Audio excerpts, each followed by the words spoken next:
Welcome back. Thank you for your company. Now, do you believe in UFOs or unidentified flying objects? Well, many Australians do, and none more strongly than people who were confronted by something very strange in suburban Melbourne 50 years ago. We can work it out. We can work it out. It's April 1966 and more than 200 students and a dozen teachers at two Melbourne schools are sure they've just had a close encounter. This is Australia's most famous UFO sighting. The object stayed on the ground for more than 20 minutes, then took off rapidly, and some say it was buzzed by 5 aircraft. The school children were warned never to speak of it, authorities telling them that flying saucers just don't exist. But 50 years later, witnesses insist they know exactly what they saw. It's incredible. It was called the Westall Incident, and joining us now, 3 of the people who were there when they were school children all those years ago. In Melbourne, Joy Clark and Terry Peck, and in Brisbane, Jackie Argent, and also with us in Canberra, principal researcher for this UFO incident, Shane Ryan. Good morning to all of you, and thanks for joining us. Good morning. Let's begin with Joy and Terry in Melbourne. Can you tell us what you saw? Yes, Natasha. I was out playing cricket on the oval at the time, and we noticed these 3 craft hovering above the school, which was a bit unusual. They definitely weren't aircraft. And then after about 10 minutes, we saw one go down into an area behind our school called the Grange, where we used to do our cross-country runs. So being a little bit of a rebel, as I was at school, I was one of the first to run through and jump over the fence and arrive at the Grange, and it was on the ground in front of me. The other 2 girls had arrived before me, and one was hysterical, Tania, and the other girl had fainted. So I just looked at it, and after a few minutes, it just raised up above me, probably to about 12 feet, turned on its side and went zoom straight up into the air and disappeared almost instantly. And there were 2 other craft in the air at the time. Joy, did you see something similar, and what were you thinking it was at that stage? Were you convinced it was a UFO? Look, I didn't know what it was. Yes, definitely a UFO. I was actually in science class, and we had a student had rung in and flung the door open and said, Mr Greenwood, there's things in the sky, there's flying saucers in the sky. So we all ran down the corridor and out onto the oval, and yes, there were flying saucers in the sky. I saw 3 of them, but it took me quite a while to sort of comprehend what I was looking at, because I'd never seen anything like that before. Jackie, it's quite intriguing. Did you also see those flying saucers? I saw a flying saucer. I don't recall there being more than one, but we were down the back. I was down the back of the oval with Tania when we noticed it in the sky. It did some manoeuvres which were very strange, which is why our attention was drawn to it in the first place. And then it came down over the Grange. We could see it coming down, so we took off after it. Tania actually reached the craft, I believe. I didn't, because she came back screaming towards me, and then I ran back with her to the school. She got taken away in an ambulance, and that was the last time I saw her. And can you tell us a bit more about these craft? What colour were they? How big were they? Did they actually land, or were they just hovering above the ground? The craft I saw was silver in colour. It was round. It did come down on the ground. Even though I didn't see it on the ground, I saw the marks that it left later on that day. It could move incredibly fast, and it could also appear to stand still. When it took off from the other aircraft that were buzzing it, it made them look as though they were at standstill. Right. And Shane, sceptics have dismissed the event as just the product of the fertile imagination of children. What's your response to that? Some sceptics have, and there are other sceptics, I think, who take a more serious look at a story like this, a story which has so much witness testimony.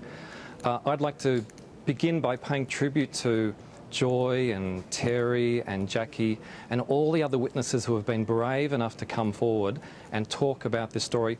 96 witnesses so far have been happy to talk to me about the flying saucer that they saw.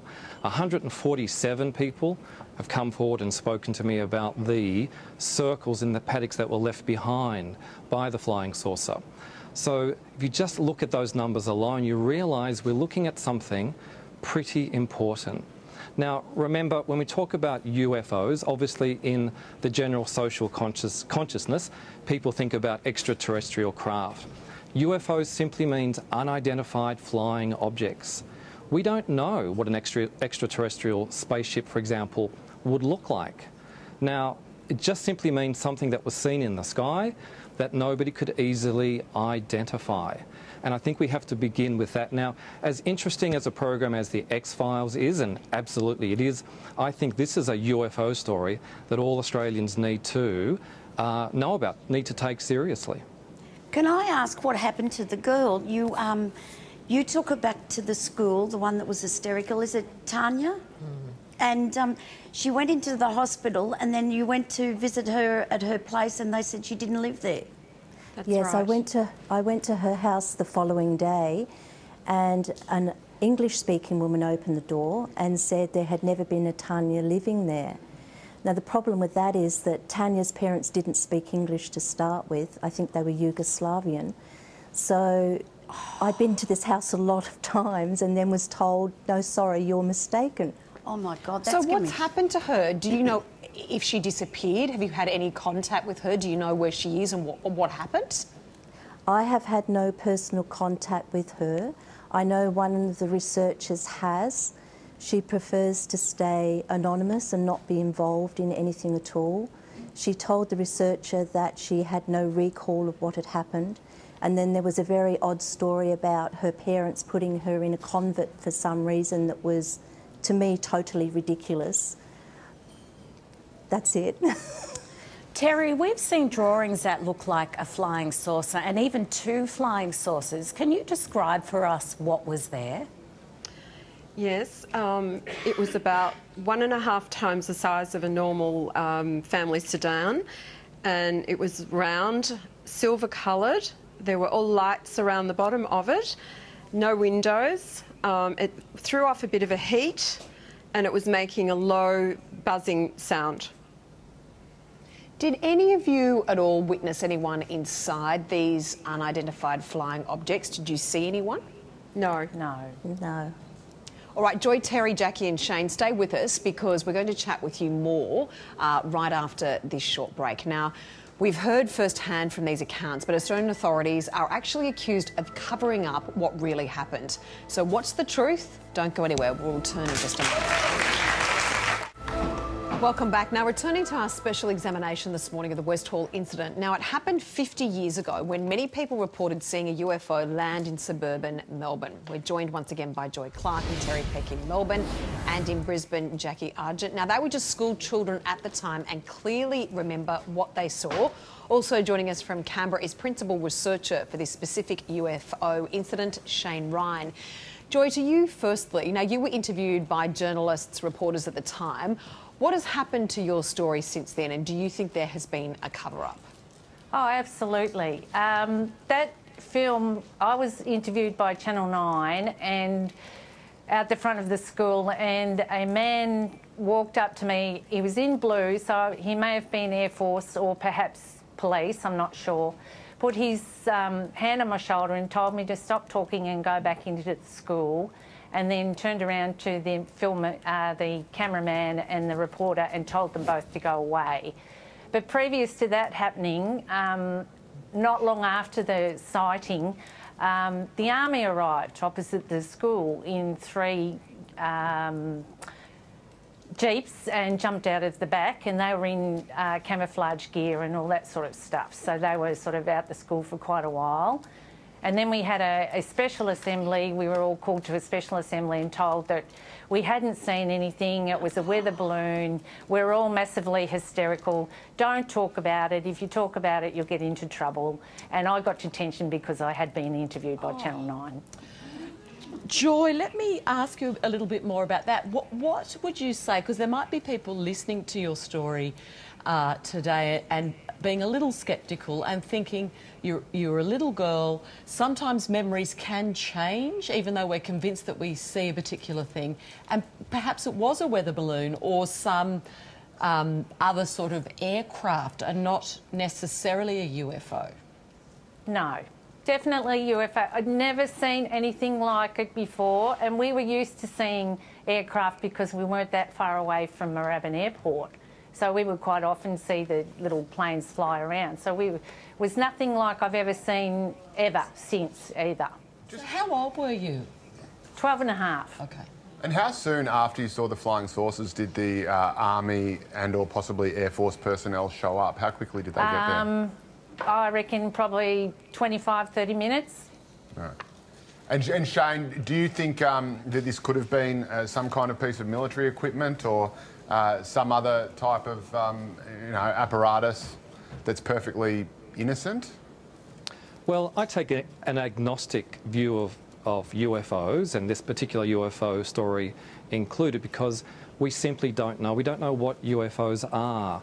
But I think it's fairly obvious that it's difficult to find simply a prosaic, mundane explanation for what so many of these witnesses saw. It's easier for us to say what it wasn't. If you look at the evidence, if you sit down with the hundreds of witness testimonies, we can say fairly confidently, this obviously wasn't an aeroplane, it wasn't a helicopter, it wasn't a drone, it wasn't a kite, and I don't mean to prick anyone's balloon, but it wasn't, to me, quite obviously a meteorological balloon or anything like that.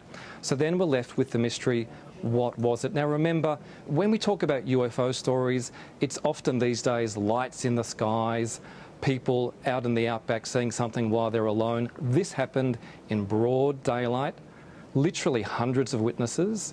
And not only did the flying saucer fly low over two schools, in front of all these students and local workers and residents and some teachers, it landed.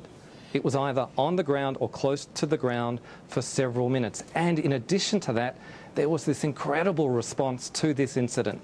As Joy has mentioned, police, military and more.